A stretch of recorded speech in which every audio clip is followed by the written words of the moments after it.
আমরা আমাদের জীবনে 3 বার প্রেমে পড়ি।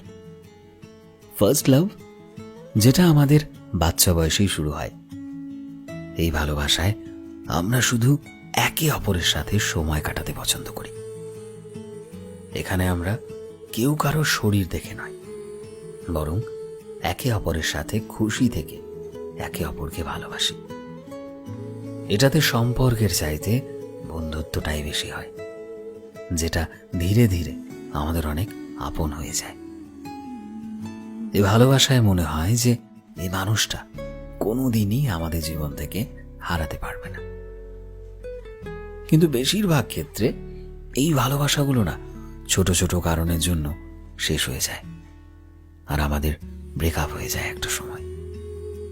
তারপর আমরা আমাদের জীবনে দ্বিতীয়বার ভালোবাসায় পড়ি, আর এই দ্বিতীয়বার ভালোবাসায় পড়ার পর আমরা মনে করি এটাই তো আমাদের জীবনের সেই ভালোবাসা যেটা আমি এতদিন ধরে খুঁজে এসেছি। কি তাই তো? এই দ্বিতীয় ভালোবাসা যখন আমাদের জীবনে আসে, তখন সে নিজের সাথে আমাদের জীবনে অনেক শিক্ষা নিয়ে আসে, অনেক ধোঁকা নিয়ে আসে। এই ভালোবাসা আমাদের জীবনে কষ্টও কিন্তু নিয়ে আসে, আমাদেরকে ভালো মানুষ আর খারাপ মানুষের তফাৎটা বুঝতে শেখায়।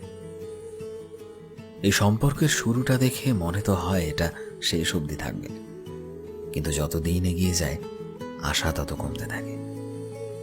এই সম্পর্ক না আমাদের একটা নতুন মানুষ বানিয়ে দেয়। আর যখন তুমি এই সম্পর্কের থেকে বের হবে, তখন তুমি নিজেকে একজন আলাদা মানুষ হিসাবে দেখতে পাবে। এই সম্পর্কে তুমি বড় হয়ে ওঠো, ম্যাচিওর হও।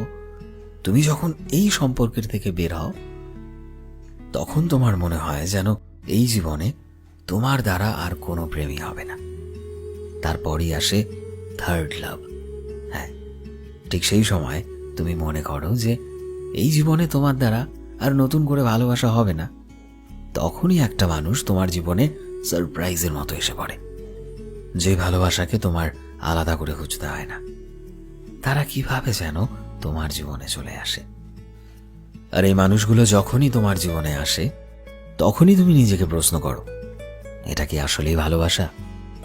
তুমি ভাবতে থাকো এটা কি আসলেই টিকবে, কারণ তুমি সেই সময় তোমার জীবনের পরিণতির দিকে এগোতে চাও, একটা স্টেবিলিটি চাও লাইফে। কিন্তু খুব তাড়াতাড়ি তুমি এটাও বুঝতে শিখে যাও যে এই মানুষটা আসলেই অনেক আলাদা। এই মানুষটার ভালোবাসার ধরন আসলেই আগের সম্পর্কগুলো থেকে আলাদা। তখন তুমি বুঝতে পারো যে এটা এমন একটা ভালোবাসা যেটা তোমার জীবনভর তোমার সাথ দেবে। তোমরা একে অপরকে বিশ্বাস করতে শুরু করো, দুজনের মাঝে কোনো হারানোর ভয় থাকে না। তোমরা বুঝতে পারো যে তোমরা শুধু দুজন দুজনের জন্যই। তুমি ভগবানকে বারবার এটাই বলো, থ্যাংক ইউ এই মানুষটাকে আমার জীবনে এনে দেওয়ার জন্য। আর তারপর এই ভালোবাসার শুভ পরিণয় ঘটে, আর সারা জীবন তোমার সাথে থেকে যায়, তোমার সাথে তোমার ভরসা আর সত্যিকারের ভালোবাসা হয়ে। সো ফ্রেন্ডস, আমি শোভন ছিলাম তোমাদের সাথে, কলমে বিশ্বজিৎ। ভিডিওটি কেমন লাগলো অবশ্যই কমেন্টে জানিও। এই মুহূর্তে তুমি যদি আমাদের ফেসবুকে দেখে থাকো, তবে প্লিজ আমাদের পেজটিকে ফলো করে দিও। চ্যানেলে নতুন হলে প্লিজ চ্যানেলটিকে সাবস্ক্রাইব করে দিও, আর যারা অলরেডি সাবস্ক্রাইব করেছো তোমাদের সবাইকে অসংখ্য ধন্যবাদ। দেখা হচ্ছে নতুন একটা দিনের নতুন একটা ভিডিওতে। টিল দেন সবাই ভালোবাসায় থেকো এবং সবাইকে ভালোবাসায় রেখো। Thank you.